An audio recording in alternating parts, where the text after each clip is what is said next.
ব্রেকফাস্টে কিংবা ডিনারে নতুন কিছু খেতে মন করলে এই রেসিপিটা একবার ট্রাই করতে পারেন। খুবই হেলদি একটা রেসিপি, আর এটা কিন্তু খেতেও যেমন ভালো, বানাতেও কিন্তু খুব সহজ। এটা বাচ্চাদেরও খুব পছন্দ হবে, যেহেতু এটা কালারফুল হয় তার জন্য বাচ্চারা খুব অ্যাট্রাকটিভও হবে খাওয়াটার প্রতি। এটা একটা সাউথ ইন্ডিয়ান ডিশ, এটার নাম হলো উত্তাপাম।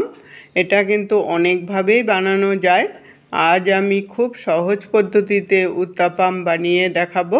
তাহলে আসুন দেখে নেওয়া যাক আমার রেসিপিটা। আমি উত্তাপামটা কি দিয়ে বানিয়েছি। উত্তাপামটা বানানোর জন্য আমি রেডিমেড দোসা ব্যাটার নিয়েছি।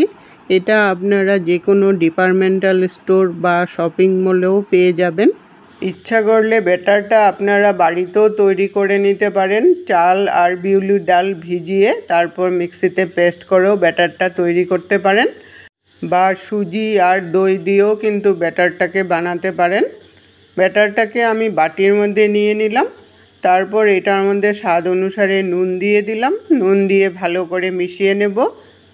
ব্যাটারের ঘনত্বটা এইরকম রাখবেন, তাহলে উত্তাপামটা কিন্তু খুব ভালো হবে।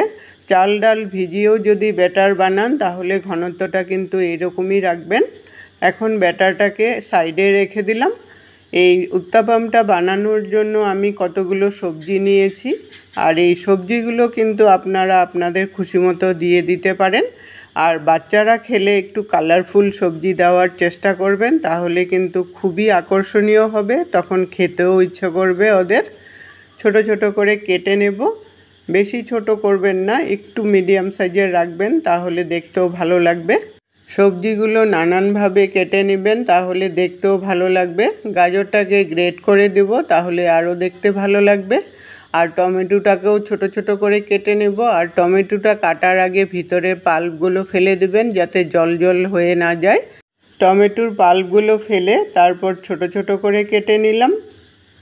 সব সবজিগুলো কেটে রেডি করে নিতে হবে আগের থেকে, তাহলে রেসিপিটা বানাতে কিন্তু খুব একটা সময় লাগে না। হার্ডলি 10 থেকে 15 মিনিটের মতো সময় লাগে।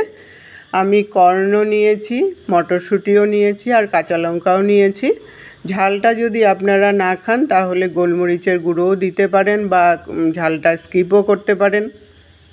এখন একটা তাওয়া বসিয়েছি। তাওয়াটা যাতে ফ্ল্যাট হয় সেরকমই একটা তাওয়া নিতে হবে। সামান্য পরিমাণে রিফাইন্ড অয়েল দিয়ে দিলাম। এই রেসিপিটা বানাতে কিন্তু তেলটা খুবই কম লাগে, যার জন্য রেসিপিটা খুবই হেলদি একটা রেসিপি। তারপর 2 হাতা করে ব্যাটার দিয়ে দিলাম। ব্যাটারটা একটু বেশি করে দিবেন, তাহলে বেসটা একটু মোটা হবে। বেসটা মোটা হলে ফুলবেও সুন্দর করে, আর তখন খেতেও কিন্তু খুব ভালো লাগবে। ব্যাটারটা দিয়ে একটু ছড়িয়ে দিবেন, যাতে চারদিকে সমানভাবে হয়ে যায়। তারপর কাঁচা থাকা অবস্থাতেই সবজিগুলোকে উপরে সুন্দর করে সাজিয়ে দিবেন। সবগুলো সবজি এইভাবে করে সাজিয়ে দিবেন কাঁচা থাকা অবস্থাতেই, তাহলে এটা কুক হতে হতে এটা ভিতরে ঢুকে যাবে আর বসেও যাবে সবজিগুলো সুন্দর করে। সবজিগুলো যখন দিতে থাকবেন একটু তো টাইম লাগবে, তার জন্য আঁচটা কিন্তু একদম লোয়ে রাখবেন, না হলে নিচটা কিন্তু পুড়ে যাওয়ার চান্স থাকবে। সবজিগুলো দিয়ে একটু চাপিয়ে তারপর ঢাকনা লাগিয়ে 10 মিনিটের মতো রেখে দিবেন, তাহলে এটা আস্তে আস্তে করে কুক হতে থাকবে আর একটু ফুলতে থাকবে।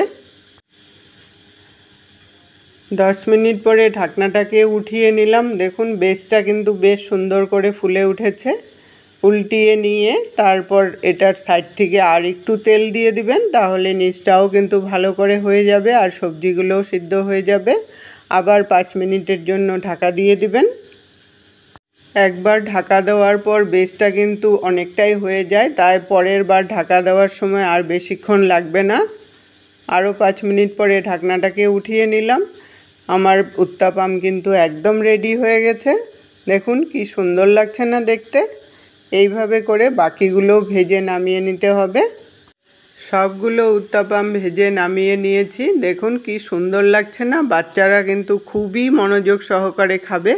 রেসিপিটা আপনাদের কেমন লাগলো বন্ধুরা, কমেন্ট করে জানাবেন। এতক্ষণ সঙ্গে থাকার জন্য আপনাদেরকে অসংখ্য ধন্যবাদ বন্ধুরা।